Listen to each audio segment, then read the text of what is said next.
Hello everyone. I hope you're ready for the next part today. We have a lot of interesting topics. Ooh, that's loud. We have a lot of interesting topics coming up. All of them are really grounded instead of being on-chain. Well, they have an on-chain connection. So we have a lot about cities, about housing, and real-life use cases. And it's a big pleasure to announce the first speaker of this very interesting series, Clara G, an architect with a solarpunk vision, who will present how we can enhance co-housing with web3. A lot of applause.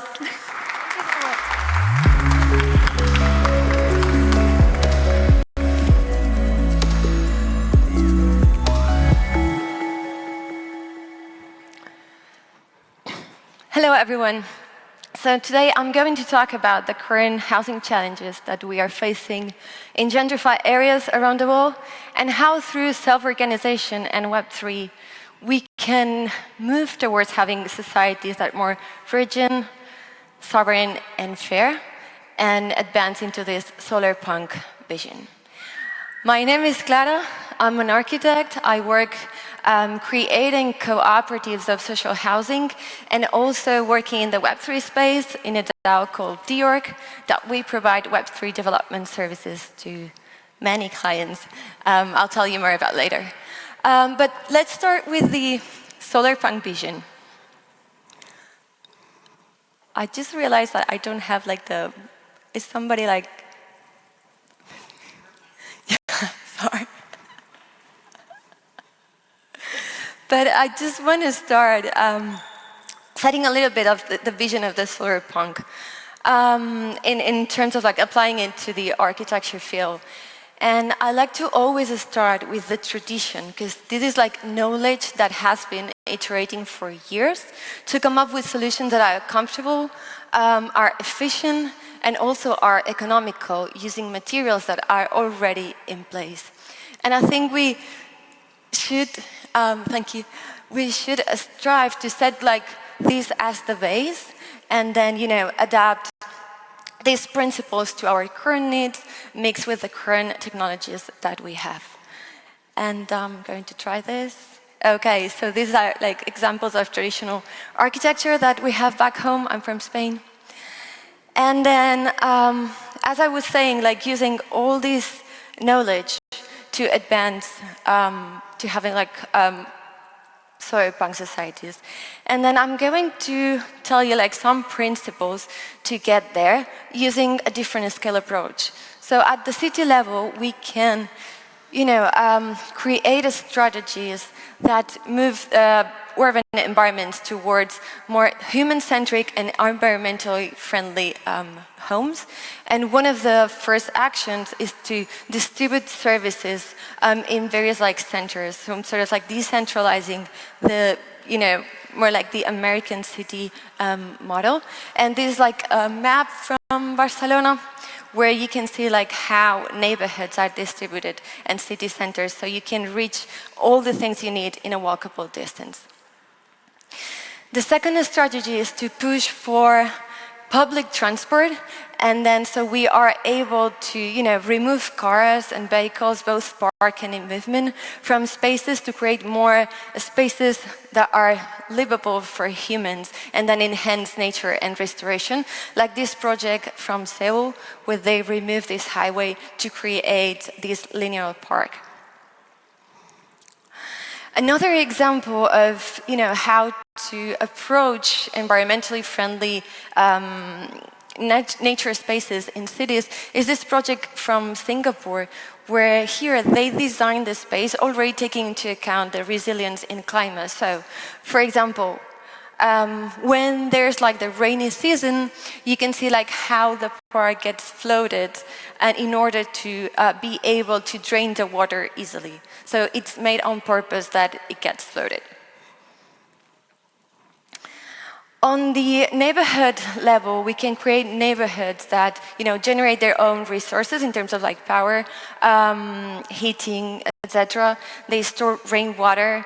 They create places to, grow your own food, waste management, public and shared transport as well.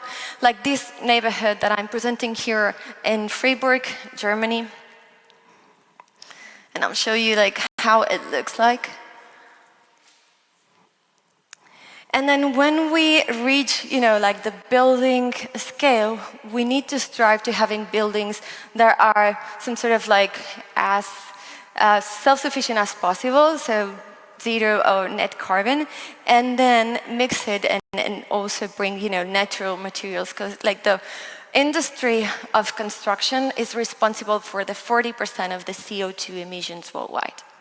And I'm going to present some, let's call it alternative materials. Hopefully one day they stop being alternatives. But here you can see a project made with timber structures that it's called CTL. You can build a skyscraper until a certain level. You can also use a straw, like these homes here are made by straw, and this is like a really good material because it's highly isolative, and then it's one of the most cheapest materials to build with. So basically, like this is combining a straw with timber frame structures. Another material is earth, and you can see it here with a school in Bangladesh by Anna Heringer. Earth construction, it has like thousands of years of history, and it's really cool because can regulate the comfort, the interior temperature and humidity in these spaces, and also works wonders when we are like working in seismic environments because it vibrates at the same frequency as the earthquakes. This is another project made by Earth. This is from Luisa Uque back home in the studio where I collaborate. And here we are mixing as well like timber structure with earth construction, in this case ram earth. And when we mix these old materials and traditional materials with the current technology, we can have 3D printed homes made with earth. Another material that it's considered, like the 21st century still is bamboo, and you can see like what we can build with bamboo. And the last one is cardboard, and you can see that there's this architect called Shigeru Ban that he builds, whole buildings with cardboard, but also it's really cool because he can create rapidly like homes for shelter emergency homes with this material. And here's a question for the audience. From these two pictures, which one do you think it's more solar punk?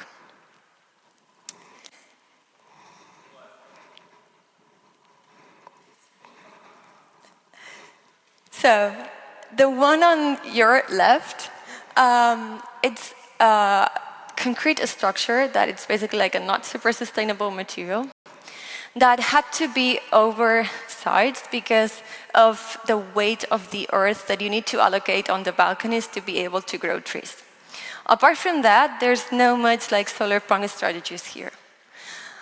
On your right-hand side, you have a building in Barcelona that it's made with CLT timber structures, that are the ones that I show you. Also, the design follows like passive home principles and also stores rainwater, and has their own centralized heating made with, powered with biomass. So this is some, like my point here, so when we are prompting on Midjourney about solar punk realities, just to go a little bit over the mile beyond like the greenery and the round shapes. So this is, I tried to briefly convey like some of the principles of the solar punk realities, but I want to also some sort of like touch ground and see where we are right now. Because like in many countries around the world, we are seeing how rents are getting higher and higher. Properties are ending in hands of great tenures, if not like global investment funds. Our salaries are extending, and add to that gender salary difference, and also like the inflation. And then the construction costs that had skyrocketed in the last 4 years. And if we want to build solar punk realities, that comes with an added cost. So with families that are getting like more vulnerable, and then housing being a fundamental human right, Some people can rely on governments for, social housing, emergency housing. Like the Netherlands, they have a great 30% stock of social housing, but countries like mine, we don't even reach the 2%. So when you cannot rely on governments, or you don't fall into the enough vulnerable use cases, you don't want to go into the mortgage pathway, or maybe you can go into the mortgage pathway. What are our alternatives? So the short answer is self-organization, and I'm going to walk you through how is it possible to transition from a market that is speculative towards a market that is owned by community, warranties fixed prices, ensures for long-term stability, and also pushes for solarpunk principles. And the first step is to organize ourselves in tenants unions, and we've seen how around the world in many cities, tenants unions are defending the rights to against tenants, and then usually these things that we need to defend ourselves because there are sorry, I can't find the word, but there are abusive practices perpetrated usually by corporate landlords. So we've seen as well here in Prague, we have an example of an initiative that is working towards this goal. And the second step is to impose laws that regulate and limit long-term and short-term rents. And we've seen again the successful use cases around the world have happened because of bottom-up initiative and proposal that have come up to the parliament. And if we raise the bar, we can create intentional communities. And what's important here, or social housing cooperatives, and what's important here is to wrap these entities as cooperatives or CLT. So the ownership is retained by the legal entity, and then members of this entity can have the right to use this place. So with these two features, we are ensuring the long-term stability and then the fixed prices. Because members, we are sort of moving from ownership towards stewardship. And this is a project that we are impulsing back home in a very small village. It's 16 units of social housing where people are going to have their own home, and they are going to share some of the amenities and facilities to cut costs and still attain a degree of self-sufficiency in the buildings. In this case, it's social housing because the plot is owned by the administration, and they are leasing it for 90 years. And then members are going to pay for it with a refundable down payment, and then a monthly fee that's still lower than the rental market price. And then this also type of communities also add the benefits of having a community next door. And to me, what's more important is housing. It's a community housing is really impactful because it directly triggers so many verticals like the mobility, food sovereignty, land management, education, child, elders care, etc. And the first step would be to leverage all these intentional communities into networks of sovereign communities, like this example back home again in Fundación Prius, which is a network of cooperative intentional communities that are wrapped into a foundation. And this is the legal entity that enables to lock properties outside of the speculative market and make sure that we retain the properties and we retain the fixed prices even beyond our lives. This foundation in particular is managing lands, properties, knowledge and tools as commons. And then if we center into the community homes, it comes as well with some challenges. And most of them are in the phase of the incubation of these projects. So we have, ownership governance is limited, the access to funding, it's only recognized by ethical banks, coordination, trust, stuff. still we are struggling to self-organize and to raise this collective mindset because we're not educated for it. And the whole thing makes that this is a super long process. And that's why if we want to achieve, like, let's say, a major adoption of these projects, we need tools and we need to accelerate the processes to be able to scale the model. And that's why I think we can do that with web3 technology. So I'm going to list like some of the proposals to overcome these current struggles that we have, current challenges. And one is to build customized setups for stewardship. So we know that if we tokenize a property, then those who have like more tokens, who have buy more tokens, have more governance power. But we have to go beyond that, right? We can also tokenize the value added. For example, like the value added in impulsing these projects, the value added in, dedicating time for care for elders or children, or even time for, taking care of the orchards and stuff like that. And we can do that with tokenization. We can also combine permanent and temporary stewardship. And in the future, maybe we can, create DAO federations or even like sovereign network protocols. And I'm going to put the example of TDF, it's Traditional Dream Factory, a co-living organized as a DAO in Portugal, where they follow like the same model on a stewardship. So they have like a legal entity, in this case is an SPV, that retains the ownership, and then members can buy tokens. So 1 token equals for the right to access the property for 1 night per year. And then they have like some mechanisms that enhance the governance through the proof of presence and the proof of sweat. Proof of presence is like how many nights are you spending there? And then they have like a function decay that sort of like weighs down your voting power based on how long it was that you were there, you were staying there. And then the proof of sweat is like this way of measuring how much time and effort you are dedicating, you're putting in your community. So then you can also have like more diverse and inclusive communities where everybody, has a representation of governance. When we are trying to solve like how we access to more funds, as I was saying, like the only way right now in my country is through ethical bank, and that's limited funds. So if we try that communities, when they are in the incubation phase, that they can pool money or stake it in borrow and lending protocols, we can ensure that while we are creating and imposing this project that could last from 2 to 4 years, we are generating interest. Also from these tokens listed, we can use it as an assets as a collateral and to ask for loans. And here is what is important.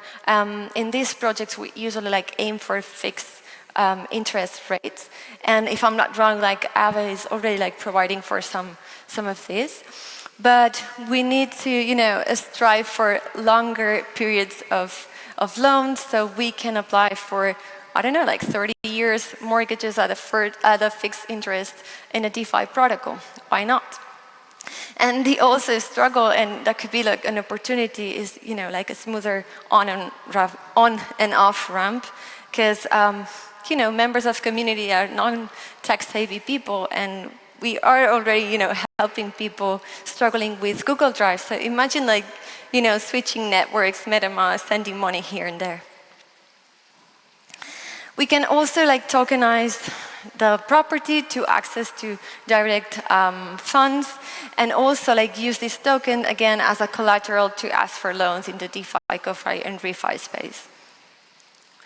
This project is not collective, but still I think it's relevant. It's like the first property that was tokenized here in Europe. It was in Paris in 2018, and they created a joint stock company to retain again the ownership, and then they issued tokens that were like 6.5 euros or so.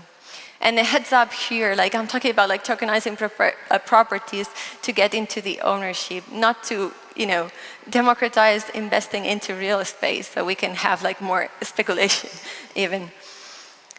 And then when it comes to slow coordination and decision making, I think we are going to move, we see more of these projects moving into hybrid decision making spaces to accelerate these processes, and also use token-based voting and anonymous voting, because otherwise we fall into, and we've seen this in all DAOs, how people who retain more tokens in the DAO can influence the results of the others. And then we also need to strive for more UX and UI coordination tools. And what I see is like the future of web3 being more like web2 UX UI tools with a blockchain in the backend. And the example that I bring is Bogdoni, which is a voting protocol that since 2018 is being used by organizations like Football Club Barcelona, or Omnium Cultural, which is an entity back home that has 180K members that are voting through a blockchain protocol with a UX, UI that it's Web2. And in terms of like self-organization and collective mindset, for me, it's like just get a skin on the game, right? Just get there, explore, test, work from others, and keep improving processes. And the use case I want to bring is the org, which is like this collective that I mentioned I'm part of. We are 120 members running the business as a workers' cooperative. And what's interesting here is like, unlike the traditional cooperatives, the access is not guaranteed by an economical fee that represents like the governance and ownership, where instead it's based in meritocracy. So that means that for each dollar that you earn contributing at the DAO, you earn 1 token of non-transferable like governance power. And the members who have been contributing more to the DAO have more governance power. And I think that's super useful and super powerful as well in order to, get more diverse organization, and also to distribute wealth around the world. So we've been around since 2019, working for more than 100 clients. So far, we've generated more than $10 million on-chain revenue, and all of this has been like bootstrapping and with self-organization. So to wrap up here, imagine like a part of the housing stock would be affordable and ruled by community. We would move towards, having community benefits that serve for creating new homes. We could ensure long-term and affordable model of housing. We can push for regenerative architecture and restorative ecosystems, and we can also leverage the impact of housing communities in many other verticals, as I explained to you. And this, I think, it could be possible thanks to Web3 and technology. So if you are working or building any tool, any protocol that you think could help housing communities, please feel free to reach me out. And also, if you want to know more about the org or you need to accelerate your roadmap, feel free to also reach me out. And that's it. That's my goal into advancing into having more fair, sovereign, and regen societies. Thank you.